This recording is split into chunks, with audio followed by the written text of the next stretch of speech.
কি রে হাল্ক, তুই এখানে বসে আছিস? তোর বাবা তো কাল রাত থেকে এখনো বাড়ি ফিরেনি। কি বলছে মা? আমি এখনই যাচ্ছি বাবাকে আনতে। আরে বাবা কোথায় গেল এত রাতে? নাকি বাবার কিছু হয়েছে?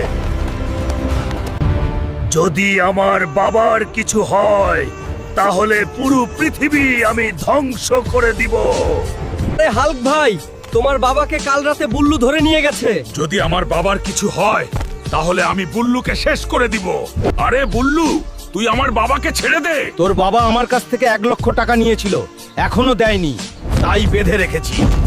বাবা হাল্ক, আমাকে মাফ করে দে। তোর বোনের বিয়ের জন্য আমি 1,00,000 টাকা নিয়েছিলাম, আমাকে এখান থেকে নিয়ে যা। এরা খুব খারাপ লোক। এখন 1,00,000 টাকা আমি কোথায় পাবো?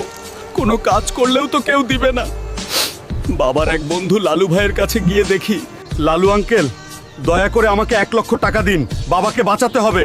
আমার কাছে কোনো টাকা হবে না, তুমি যাও এখান থেকে। শুনেছি পাশের গ্রামে নাকি কুস্তি খেলা হইতেছে, যে জিতবে তাকে 1,00,000 টাকা দেওয়া হবে। আমি খেলবো আর জিতবই। আজকের খেলা হবে হাল্ক বনাম কুদ্দুস। কে বিজয় হবে কমেন্টে বলে যাও। বন্ধুরা, তোমরা ভিডিওতে লাইক করে চ্যানেলটা সাবস্ক্রাইব করে দাও, তাহলে আমার শরীরে শক্তি চলে আসবে আর আমি বাবাকে বাঁচাতে পারবো। প্লিজ।